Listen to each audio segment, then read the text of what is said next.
nous avons deux invités et que je remercie déjà d'avoir accepté de jouer le jeu. Il s'agit de Anne Terlez et de Myriam Naël. Donc Anne Terlez était déjà connectée tout à l'heure. Elle est toujours avec nous.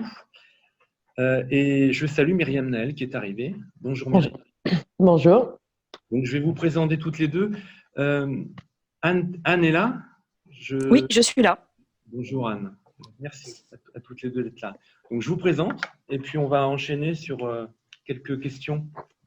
Moi, je dirais qu'on est dans une séquence de transmission un petit peu d'anciens élus qui parlent à une grande majorité de nouveaux.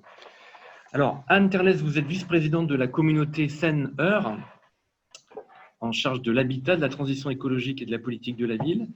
Et vous êtes première adjointe au maire de Louviers, aux affaires générales, à la politique sociale et au logement. Alors, Seine-Eure-Agglo, c'est une communauté qui se trouve en Normandie, dans le département de l'Eure. Et vous êtes par ailleurs très impliquée à l'Assemblée des communautés de France, la DCF, au sein de laquelle vous portez différents dossiers qui vous tiennent à cœur, dont la politique de la ville. Vous avez été notamment très impliqué dans ce qu'on appelle toujours le pacte de Dijon, mais vous pourrez y revenir tout à l'heure. Myriam Naël, vous êtes ex-vice-présidente à Nantes Métropole, en charge de la politique de la ville, et ancienne adjointe au maire de Nantes, en charge de l'éducation et de la politique de la ville.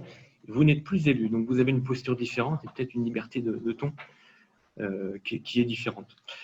Donc merci à toutes les deux d'avoir joué le jeu. Et donc, moi, la tonalité de cette séquence, en fait, c'est... La question est la suivante, c'est qu'est-ce que vous avez envie de transmettre aux nouveaux élus qui sont là? Il y a une vingtaine d'élus ce matin qui sont avec nous et qui viennent d'arriver, sur la manière d'exercer le mandat, sur la posture d'élu et sur la légitimité de cette fonction. Donc, je vous propose, par exemple, à Myriam d'ouvrir le bal. Voilà, vous avez une scène. Pour, même si vous n'êtes plus élu, la politique de la ville vous tient encore très à cœur. Qu'est-ce que vous avez envie de dire à vos collègues? D'abord, bonjour et merci de m'avoir invité. Je suis ravie d'être avec vous. Petit préalable, on parle de posture justement, petit préalable. Vous m'entendez ou pas? Oui. Oui. D'accord. Petit préalable, parce que ça va mieux en le disant, je ne suis plus élue par choix personnel. Voilà. Ce n'est pas un conflit qui amènerait à ce que je ne le sois plus. Ça aurait pu, hein, parce que quand on est élu à la politique de la ville, c'est justement un petit peu le sujet de mon propos, quand vous parliez de posture et une des difficultés de la politique de l'élu à la politique de la ville, c'est d'être assez seul, en fait, dans ses fonctions. Et d'avoir le sentiment parfois de batailler un petit peu contre tout le monde. Mais c'est d'abord un sujet passionnant. Sur la question de la posture, j'ai envie de dire que ça dépend du contexte et de la manière dont chacune et chacun d'entre vous sont arrivés dans un mandat d'élu et sur cette délégation. Est-ce qu'on y va est-ce qu'on atterrit, est-ce qu'on a la délégation parce qu'on l'a demandé, parce que son parcours fait que les réflexions qu'on a portées quand on est engagé nous fait arriver sur la politique de la ville, ou est-ce que c'est à un moment donné un sujet qu'il fallait bien donner à quelqu'un et on l'a donné? Enfin, déjà, c'est un contexte totalement différent. Moi, personnellement, mon parcours a fait que je suis engagée dans les quartiers populaires depuis toujours, on va dire. Et donc, quand on m'a confié cette délégation, c'était avec fierté que je l'ai prise, tout en connaissant la difficulté et en prenant la mesure des choses. Voilà ce que je peux dire peut-être. Donc, c'est vraiment, quand on arrive dans une délégation comme ça, c'est d'être humble, modeste, de comprendre. Soit on a un avis, on a des engagements particuliers, des réflexions sur ces sujets-là, et du coup, on sait déjà un petit peu là où on veut aller. Soit on n'en a pas du tout. Et dans les deux sens, il faut être modeste, humble, apprendre et écouter. Merci Myriam Naël pour ces premiers éléments. Donc, je passe la parole à Anne Terlez pour cette première prise de parole. Qu'est-ce que vous avez envie de transmettre à vos collègues? Merci Christophe, très heureuse d'être avec vous aussi, puisque comme on le disait, voilà, c'est vrai que c'est souvent un exercice solitaire, enfin, l'exercice de cette compétence. Pour autant, donc moi, là, c'est mon deuxième mandat. Je l'avais demandé cette délégation, même si effectivement, je n'avais pas de parcours particulier au sein de la politique de la ville. J'avais toutefois été engagée dans l'éducation populaire et voilà, dans l'associatif, tournée vers l'éducation populaire, donc c'est pas sans lien. Et en tout cas, si je me suis engagée en politique, c'était pour construire un monde plus juste et plus fraternel, donc la réduction des inégalités qui sont accrues dans ces quartiers. Voilà, c'est un but pour moi, et en tout cas un cap. Et ce que je voudrais dire, et je l'ai entendu dans les échanges là au cours des ateliers, c'est que c'est une délégation passionnante, difficile à exercer, on l'a dit, hein, souvent on se sent seul, mais absolument passionnante pour plusieurs raisons. La première, c'est la question de la transversalité. Donc oui, on est obligé de se bagarrer souvent pour travailler en transversalité. Mais c'est aussi c'est une nécessité, mais c'est aussi une force et c'est absolument passionnant. Le deuxième sujet, du coup, quand on parle de transversalité, on peut aussi parler de complémentarité avec l'État, la région, la ARS, les différents partenaires institutionnels. Ce qui n'est pas sans être une source de complexité, mais j'y reviendrai tout à l'heure. Mais en tout cas, cette complémentarité est importante et plutôt passionnante. C'est aussi passionnant parce qu'il s'agit d'un projet urbain intégré, et j'y reviendrai effectivement avec le pacte de Dijon. Mais l'idée, c'est de passer d'une politique d'exception, enfin en tout cas c'est ce que j'essaye de faire, d'une politique d'exception à une politique d'inclusion. Et donc ça nécessite effectivement de l'élever du droit commun, etc. D'où les questions de transversalité aussi. Et puis peut-être à mettre au-dessus du panier, enfin au-dessus de toutes ces raisons, je parlerai de subsidiarité, parce que la collectivité ne peut pas tout faire, les collectivités ne peuvent pas tout faire, et qu'on a besoin de s'appuyer sur tout le tissu associatif qui est assez nombreux. Hervé Guéry l'a rappelé, et puis plusieurs témoignages aussi, hein, dans le chat. Et cette question de subsidiarité est très importante, puisqu'il s'agit vraiment de réaliser au plus petit niveau ce qui est réalisable. Et donc, voilà, il y a vraiment une question de lien, de cohésion, d'interconnaissance très importante qui rend ce sujet-là passionnant. Et cette question de subsidiarité, évidemment, et là, c'est pour moi la première des raisons qui fait que ce mandat est passionnant, c'est la relation avec l'habitant. C'est-à-dire qu'évidemment, si on parle d'associations, on parle aussi d'associations qui sont constituées par les habitants. Et en fait, le plus intéressant là-dedans, c'est quand même cette relation avec l'habitant, cette nécessité d'être sur le terrain, toujours sur le terrain. Et si j'avais quelque chose à transmettre, puisqu'effectivement c'est un exercice parfois un peu solitaire, mais il y a des leviers pour lutter contre cette solitude, c'est que la relation à l'habitant doit nourrir notre volonté politique et le cap qu'on se donne. Voilà, c'est quand il y a des moments où on se sent tout petit et pas très écouté, ou en lutte contre certains écueils, il faut il faut être le plus possible sur le terrain, le plus possible en empathie avec les habitants, et ça ressource et ça nourrit cette volonté politique. Voilà en quelques mots ce que je pouvais dire. Sur la subsidiarité, est-ce que vous pourriez l'illustrer très concrètement? Ça veut dire que vous, en tant que VP Agglo, adjointe aux maires communes, vous avez envie, quand c'est possible, de donner plus de responsabilités aux porteurs de projets, à la société civile, aux habitants. Est-ce que vous pouvez l'illustrer par des petites choses très concrètes pour bien comprendre? Parce que la subsidiarité, ça peut être aussi en partant de l'Union européenne. Donc là, c'est vraiment des collectivités au terrain, c'est ça? Absolument, c'est tout à fait ça. D'abord parce qu'il y a tout un pan entier de politique publique qu'on ne pourra pas mener, nous, d'où la nécessité de soutenir les acteurs de terrain. Donc ça passe par des associations, mais ça peut passer aussi parfois par des entreprises d'insertion.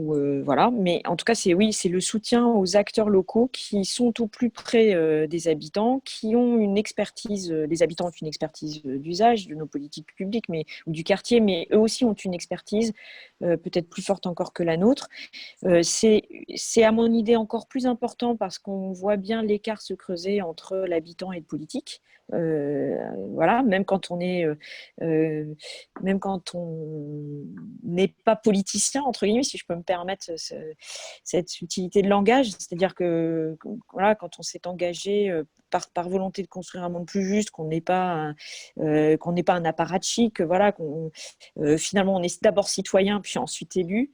On voit bien quand même que l'écart se creuse et que si parfois c'est la reconnaissance par les habitants de cette volonté qui nous a permis d'être élus à l'aune de l'exercice du mandat, c'est pas simple de garder ces liens très serrés. Et donc, la subsidiarité, elle est nécessaire puisque la confiance, elle est davantage, je crois, dans les associations que dans les institutions politiques. Donc, voilà. Et puis, effectivement, elles sont en plus source d'une économie, ces associations, d'où l'intérêt de la subsidiarité. Je sais pas, du coup, je ne sais pas, ça répond bien à votre question ou pas? J'enchaîne avec Myriam Naël sur cette subsidiarité, sur le fait que finalement la politique de la ville, c'est un ensemble d'opérateurs qui la font. Comment vous avez vécu ça et comment vous l'avez mis en œuvre, la place finalement de la société civile dans les quartiers et de donner le pouvoir, entre guillemets, à ceux qui font. Comment ça s'est fait? Moi, il y avait un truc que j'avais envie de transmettre aux personnes aujourd'hui qui prennent cette délégation, c'est que le risque de la politique de la ville, c'est de se perdre dans les dispositifs. Le contrat de ville, les US, les ZEP, les REP, les indicateurs, les évaluations, etc., etc. Moi, j'ai toujours eu comme concept de dire que la politique de la ville, c'était le droit à la ville pour tout le monde. Pour tout le monde. Et dans ce principe-là, forcément, il faut travailler avec tous, et particulièrement ceux qui sont là. Voilà, ceux qui sont là et ceux qui vivent les choses, ce sont les habitants. Dans les exemples nantais, vous m'aviez posé la question en préparation des réussites. Je ne suis pas une élue qui a fait du storytelling. J'ai plein d'amis qui ont dit, mais en fait, voilà. Et pour autant, des réussites, j'estime avoir participé à des choses. Je pense notamment, dans le contrat de ville de l'agglomération nantaise, à la gouvernance qui est collective avec les bailleurs, le conseil départemental, les métropoles, l'État, mais aussi des entreprises et aussi des acteurs associatifs avec un collectif interassociatif qui a la voix au chapitre. Le préambule du contrat de ville signé par les 24 communes et le préambule était écrit par les associations et la mise en place des conseils citoyens. Moi, je crois beaucoup, pour dire les choses franchement, que dans ce pays, on a parlé pacte de Dijon un petit peu. En vrai, on est bien loin, bien loin, bien loin de prendre en compte la situation des territoires et des quartiers de la politique de la ville. Il faut que ce pays sorte de l'affrontement entre le monde rural et le monde urbain. Il y a des problèmes dans plein de territoires différents, mais dans les quartiers de la politique de la ville, il y a un cumul de facteurs qui aggravent la situation et qui enferment les gens dans des spirales infernales, en fait. Et sincèrement, même sur un territoire comme Nantes, moi, je ne souhaite à personne. On m'a demandé ce que je ne souhaitais pas pour les élus. Je ne souhaite à personne de vivre des émeutes dans un quartier en tant qu'élu. Mais vraiment, c'est une semaine où on ne dort pas et où on est impuissant face à la montée de la violence. Et même dans une ville où, et c'est ça qui est intéressant, quand je disais on est un peu seul quand on est élu à la politique de la ville, même quand on est profondément ancré dans ses valeurs sur le droit à chacun de s'émanciper, dans une ville où il y a un pacte de cohésion sociale magnifique, et bien même là, comment on ose regarder qu'on ne fait pas exactement plus dans les quartiers de la politique de la ville que dans les autres quartiers.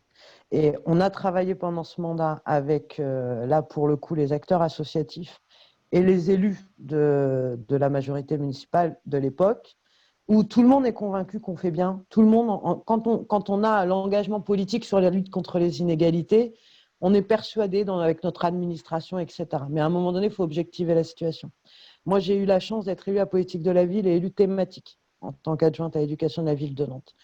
Et grâce aux experts qui parfois bousculent, et ils sont là pour ça, il faut qu'ils soient là pour ça, il faut qu'il y ait les experts, il faut qu'il y ait les acteurs associatifs et la société civile pour bousculer, parce que j'ai fait le constat au milieu du mandat. En tant qu'élu à l'éducation, je regardais ce que je faisais sur le temps périscolaire à Nantes dans les quartiers prioritaires. Et je me suis rendu compte très clairement que si je regardais proportionnellement au budget, eh bien, je ne faisais pas plus que dans les écoles du centre-ville, si je la fais de manière caricaturale, mais je faisais même moins dans la répartition budgétaire parce qu'il y avait moins d'enfants sur le temps périscolaire. Et ça m'a permis, en tant qu'élu thématique, d'aller convaincre, en tout cas j'espère avoir essayé de convaincre et que ça restera dans le temps, mes collègues élus au sport, élus à la jeunesse, etc., pour se dire, on est convaincus parce qu'on est des gens, la lutte contre les inégalités, etc. C'est bien dans le discours. Mais en vrai, de vrai, regardons la réalité. Et ça, on doit le faire collectivement et se donner quelques trucs à faire sans tout vouloir embraser. Parce que c'est complexe et on embrasse toutes les politiques publiques, tous les partenaires. Et comment est-ce qu'on est chef de file? Et moi, j'attendais du pacte de Dijon pour y avoir travaillé à l'époque avec France Urbaine et le rapport Borloo. Sincèrement, j'ai fait un pas de côté, j'ai le droit maintenant. Franchement, ça atterrit c'est une petite souris. On est bien loin de la réalité des besoins de nos territoires. Donc, c'est aussi ça, l'élu à la politique de la ville. Je suis d'accord, ce que vous avez dit, Madame la première adjointe, être sur le terrain. La force, elle arrive des habitants, quels qu'ils soient. Écoutez, on est dans un pays où on est dans les oppositions massives entre les gens. On aborde des sujets complexes à la politique de la ville. Si on veut parler communautarisme, laïcité, réussite, échec, entrepreneuriat, il faut se les prendre, ces sujets. Il faut oser se les prendre et il ne faut pas les mettre sous le tapis.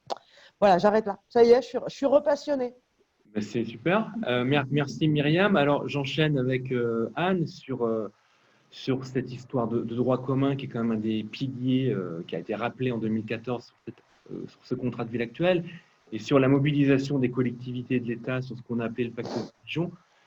Je vous laisse en parler un petit peu pour être très concrète, mais expliquer aux élus qui sont là finalement ce qu'un réseau de collectivités a essayé de réaffirmer il y a maintenant 2 ans, je crois, avec le pacte de Dijon et comment ça se traduit peut-être chez vous. Oui, merci. Donc, le pacte de Dijon, il a été imaginé au moment du plan Borloo. D'abord parce qu'il y avait une petite musique quand même, pour être très clair, qui tendait à décrédibiliser l'action de l'intercommunalité, puisque depuis la loi Lamy, c'est les intercos qui exercent la compétence politique de la ville, la loi Lamy de 2014. Et donc, on sentait cette petite musique monter. Et c'est pour ça qu'on a voulu tout en faisant de l'introspection d'ailleurs et en étant capable de dire ce qui ne fonctionnait pas dans nos intercos ou ce qu'il était difficile de faire fonctionner, donc prendre notre part, on a voulu prendre notre part, en même temps réaffirmer ce rôle de l'intercommunalité. Et moi je pense que c'est un des enjeux du prochain mandat, d'ailleurs, si je devais transmettre aussi quelque chose à nos collègues, c'est ça, c'est cette capacité à animer les réseaux, c'est la capacité de financement, il y a quand même un intérêt à ce que cette compétence soit exercée par l'intercommunalité. Et un des gros enjeux aussi de l'exercice de cette compétence, c'est la relation commune-intercommunalité. Myriam le disait en disant il faut arrêter aussi d'opposer le rural et l'urbain. On peut en dire autant entre quartiers politiques de la ville et quartiers de centre-ville, par exemple. Et d'ailleurs, l'exposé d'Hervé Guéry était hyper intéressant parce qu'il a tordu les préjugés qu'on peut avoir et tout ce qu'on entend aussi sur l'inefficacité supposée de la politique de la ville. Et donc, on a voulu du coup dire, parce qu'on avait du mal à lever le droit commun de l'État notamment, et à savoir exactement ce qu'il faisait, et même à le valoriser tout simplement, on s'est dit il faut aussi que l'État soit bien à nos côtés quand on est en action. Donc le pacte de Dijon, c'est un document hyper simple, qui effectivement est plutôt déclaratif d'ailleurs initialement, mais l'État l'a signé, donc en principe il s'est engagé à nos côtés. Donc ça a été pensé par France Urbaine et la DCF, donc l'association des élus des intercos, avec cette idée de l'État doit être positionné sur ses compétences régaliennes, donc l'éducation, police-justice, santé, voilà, c'est ces trois grosses compétences régaliennes, et les intercos doivent s'engager sur leurs compétences historiques entre guillemets. Notamment les questions des mobilités, du développement économique, etc. Et regardons, et du coup, déclinons-le territoire par territoire avec cet engagement de faire effet levier. Concrètement, après, voilà, chacun doit s'emparer de ça. Donc, je rejoins Myriam quand même sur l'idée que à ce jour, si on parle de maintenant tout de suite, ça a plutôt accouché d'une souris. Mais l'idée, c'était de la méthodologie aussi. Après, voilà, chacun doit s'emparer du truc et puis le faire vivre, etc. Nous, sur le territoire, ça a abouti à un axe urbain intégré qui traverse l'ensemble des quartiers prioritaires de notre territoire, donc qui sont répartis, 3 quartiers prioritaires répartis sur 2 communes. Effectivement, on est loin de la métropole de Nantes, hein, ou d'autres métropoles. On est vraiment sur un territoire urbain, vous l'avez dit, 103 000 habitants, 60 communes, donc 3 quartiers répartis sur 2 communes, environ entre 8 500 et 9 000 habitants. Et par contre, on fait le même constat, c'est exactement les mêmes calculs qu'Hervé Guéry. On constate qu'on a à peu près un tiers des habitants qui sont sous le seuil de la pauvreté qui sont dans ces quartiers et les 2 tiers sur le reste du territoire. Et donc notre objectif, c'était vraiment d'avoir cette vision intégrée.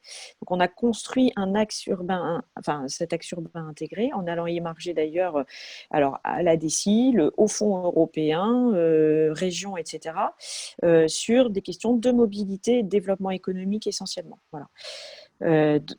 C'est assez. Après, il faudrait que je rentre dans le détail des actions, mais il y a notamment le bus à haut niveau de service. Il y a la relation du coup qu'on met en place entre les quartiers, qui sont d'ailleurs tout à proximité des zones d'activité, donc c'est de l'insertion professionnelle. Il y a du coup dans un des quartiers, alors on est en train on finit la phase mission, préfiguration, et on va rentrer maintenant dans le dur d'une régie de quartier, ce qui est nouveau sur notre territoire. Enfin voilà, ce sont des choses comme ça qui sont assez concrètes quand même. Et alors, je ne dis pas que c'est de tout repos, hein, que l'État qui a signé le pacte de Dijon, il l'a signé au niveau central, hein, c'est le Premier ministre qui l'avait signé, et qui avait fait une feuille de route à ses services déconcentrés. Mais derrière, c'est vrai que en même temps, c'est toujours un combat quotidien pour faire reconnaître ce pacte aux services déconcentrés de l'État sur les territoires. Mais je voudrais juste rebondir sur ce que disait Myriam, parce que je suis entièrement d'accord sur cette notion de complexité, puis plusieurs nouveaux élus l'ont mentionné au cours de la matinée. Il y a vraiment un risque de se perdre dans cette complexité, a fortiori quand on a d'ailleurs un projet de rénovation urbaine, enfin quand on est dans l'ANRU. Dans les écueils à éviter, selon moi, il faut quand même éviter de réduire la politique de la ville à la gestion du projet de rénovation urbaine. Parce qu'il y a tout ce qui est à côté en termes de cohésion, voilà. Il faut faire attention à ça. Il faut jamais effectivement diluer la volonté politique, se fixer un cap, s'y tenir, quitte à d'ailleurs demander, je pense, si je peux m'exprimer ainsi, mais au dispositif de s'adapter, parce qu'il y a le contrat de vie, il y a l'ANRU, il y a tout un tas de trucs, et de temps en temps on a l'impression qu'il faut que si quelque chose, un projet est bon mais qu'il ne rentre pas dans les cases, on ne peut pas le faire. Et je pense qu'il faut taper du poing sur la table, d'autant plus quand on est élu, parce qu'on a cette légitimité démocratique pour faire en sorte que les dispositifs s'adaptent aussi à ce qui est bon sur le territoire. Et puis dans les enjeux, là je parlais de la relation intercommunalité-commune, on voit bien la nécessité, je pense, d'avoir une projection territorialisée de nos politiques publiques, par bassin de vie si possible. Et nous, on s'est rendu compte, et les chiffres d'Hervé Guéry, qui sont confirmés en tout cas sur mon territoire, montrent que si on veut aussi démontrer l'efficacité de la politique de la ville, qui peut par ailleurs s'appliquer dans sa méthodologie sur d'autres territoires plus ruraux, c'est intéressant. Nous, en tout cas, on a monté ce qu'on appelle un projet territorial de cohésion sociale, avec donc évidemment pas mal d'argent, des fonds propres de l'intercommunalité, plus les crédits spécifiques de l'État sur les quartiers, mais aussi du coup des lignes de crédit qui vont à des porteurs de projets sur des territoires plus ruraux, où il y a aussi de la pauvreté, pas concentrée comme dans les quartiers, mais qui existent et qui ont aussi besoin. Et je pense que ça nous permet de travailler ce lien intercommunalité commune et d'avoir une acceptabilité des communes plus rurales accrue par rapport aux communes qui portent les quartiers prioritaires. Merci. Myriam, vous voulez réagir à ce que Ouais. vient de dire Anne, le Oui. lien urbain-rural, le commun? Totalement. Moi, je crois qu'il y a une vraie question qui a été posée par Anne sur la question, moi j'appelais ça le hard et le soft, la rénovation urbaine qui mobilise tout le staff de l'habitat, de la voirie, des millions, hein, voilà, et de l'ANRU.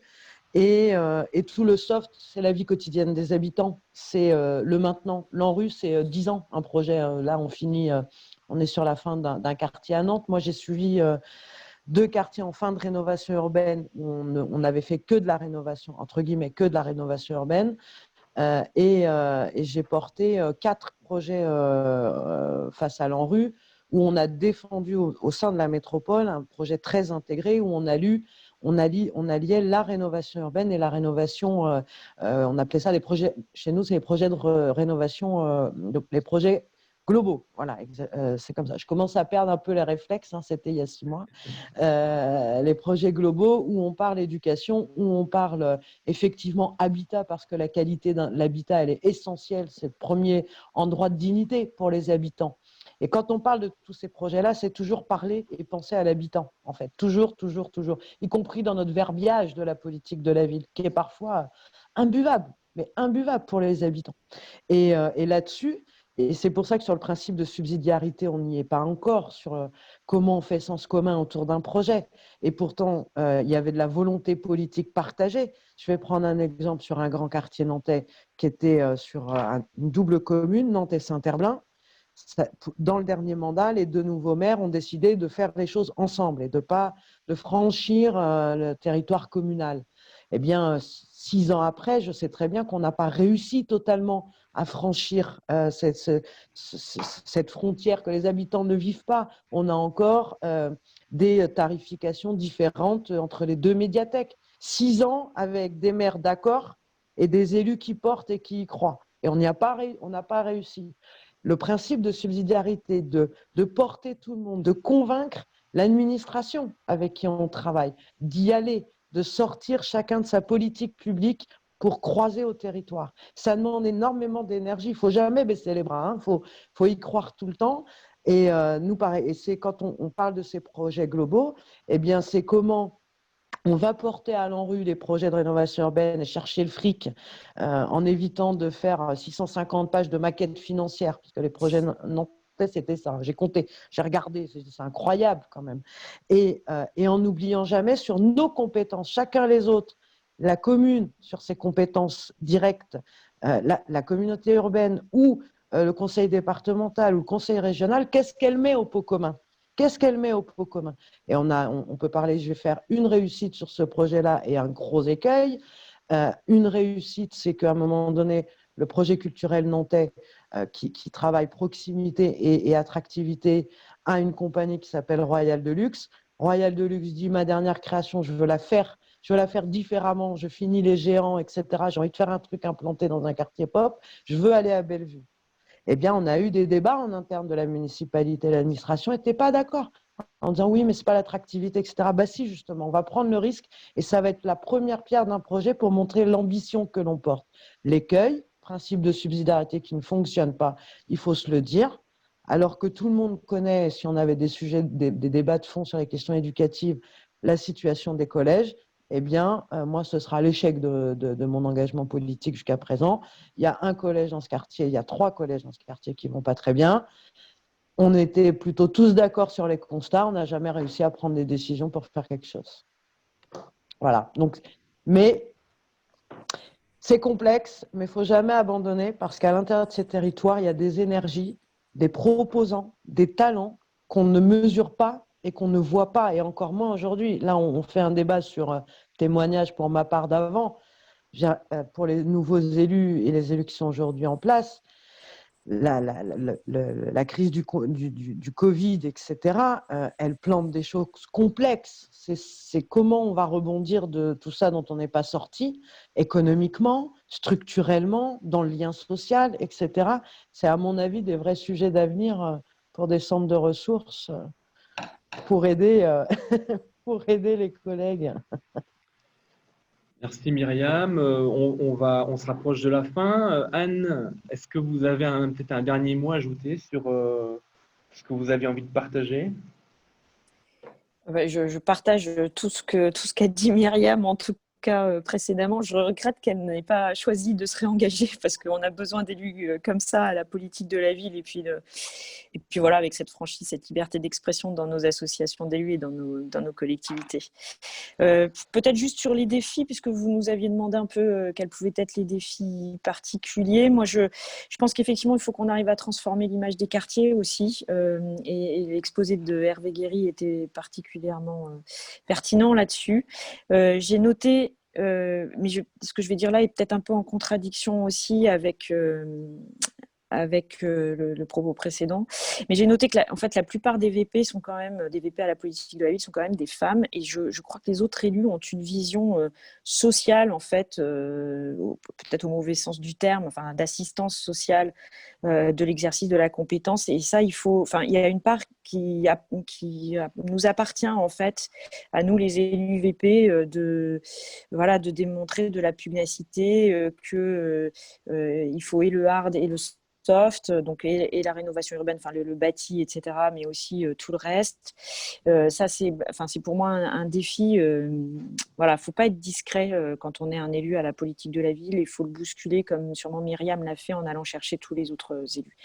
Il y a la question de la participation citoyenne qui, pour moi, est un défi majeur, en tout cas sur mon territoire, mais je crois que c'est un peu pareil. Les conseils citoyens, c'était une super disposition de la loi Lamy, mais qui est très difficile à faire vivre.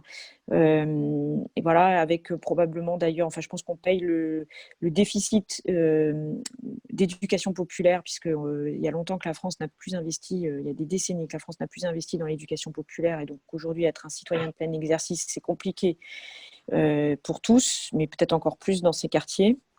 Il y a le défi du pilier développement économique, parce que qui faisait partie, donc pareil, un des points forts de la loi Lamy, mais qui est en fait extrêmement difficile à mettre en œuvre. Je pense que ça, c'est un vrai défi. Et puis, ça a été dit, mais la lutte contre le non-recours aux droits et aux services, Myriam l'a d'ailleurs dit quand elle parlait des écarts d'utilisation des politiques publiques par les habitants des quartiers. Voilà, là, il y a une vigilance. Et je me dis qu'en fait, on aimerait tous avoir Hervé Guéry pour une analyse de nos politiques publiques pour mieux réorienter par la suite. Voilà, c'est peut-être un peu ce que j'aurais voulu transmettre. Merci beaucoup Anne. Myriam, est-ce que vous voulez rajouter un dernier mot? C'est bon? Non, courage et ambition, il y a des besoins, bonne chance. Les élus ont besoin de courage, il faut les booster. Merci. Mais c'est vrai. Mais oui. Merci à toutes les deux, vraiment très très sincèrement, parce que je sais que vous avez, pour des raisons différentes, des agendas très chargés. Donc un grand merci d'avoir participé à cet échange.